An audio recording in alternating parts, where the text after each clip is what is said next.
কোনো সমস্যা হয় না ওর কাজ করতে গিয়ে? একদিন তো হুমায়রা ছিল বলেই আমার মেয়েটা বেঁচে গেল। থমকে যাব কেন আপা? সুনীতি প্রকল্প থেকে আমি আমার অধিকার সম্পর্কে জানতে পেরেছি। সুস্থতা সম্মানে বেঁচে থাকবা।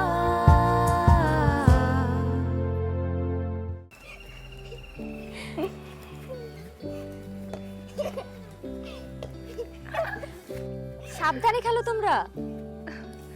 ভাবি, আপনার যে এত সুন্দর একটা বাগান আছে সেটা জানলে কিন্তু অনেক আগেই আপনার বাসায় চলে আসতাম। আপনাকে তো অনেক দিন ধরেই বলছি ভাবি, একদিন এসে ঘুরে যান। কি সুন্দর খেলছে।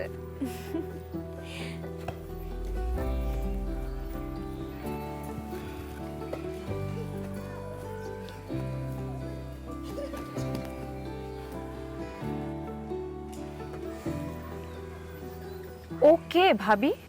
ও হুমায়রা আমাকে ঘরের কাজে সাহায্য করে। তা কি করে সম্ভব? ওকে তো দেখে প্রতিবন্ধী মনে হলো। ও ঠিকই ছিল, একটা দুর্ঘটনায় ওর পা ভেঙে যায়, এখনো ঠিক হয়নি। আমি ওকে বাদ দিইনি, চিকিৎসা করাচ্ছি। কোনো সমস্যা হয় না ওর কাজ করতে গিয়ে?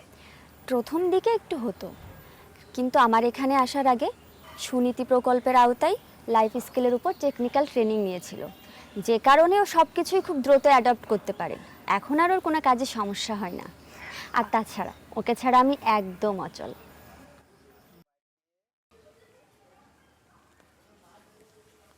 দারুণ স্বাদ ভাবি, আপনি বানিয়েছেন?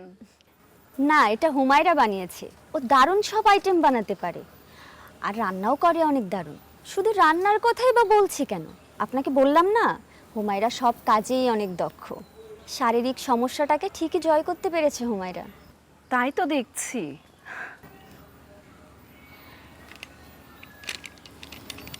একদিন তো হুমায়রা ছিল বলেই আমার মেয়েটা বেঁচে গেল। কি হয়েছিল সেদিন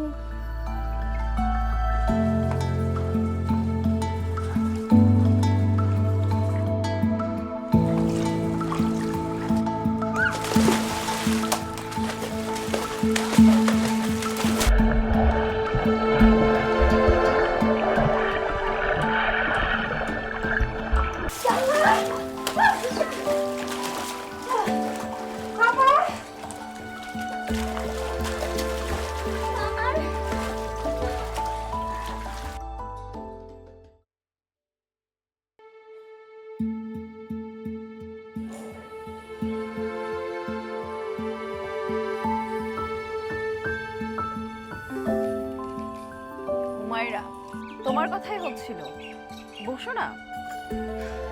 মালিক, একটা চেয়ার নিয়ে এসো তো।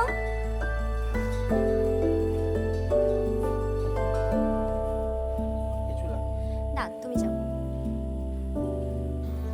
বসো না।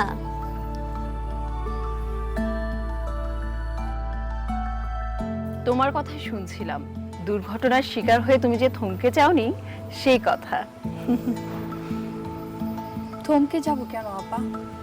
নিজের উপর বিশ্বাস রেখে সব পরিস্থিতি কিভাবে মোকাবেলা করতে হয় সেটা তো আমাকে সুনীতি শিখিয়েছে।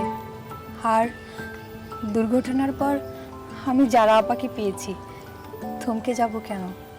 সুনীতি প্রকল্প থেকে আমি আমার অধিকার সম্পর্কে জানতে পেরেছি। তারাই আমাকে বিশ্বাস করতে শিখিয়েছে কিভাবে সব পরিস্থিতিতে নিজের উপর আস্থা রাখতে হয়। খুবই ভালো। Humaira aunty, Humaira aunty. আপা, আমি যাই। যাও।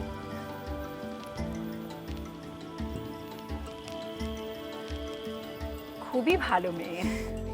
ভীষণ ভালো। ভাবি, সন্ধ্যা হয়ে এসছে, আমাকে উঠতে হবে। কি বলেন ভাবি, এত তাড়াতাড়ি? আজকে থেকে যান না। না না না, আরেকদিন আসবো, তখন একদম চুটিয়ে আড্ডা হবে।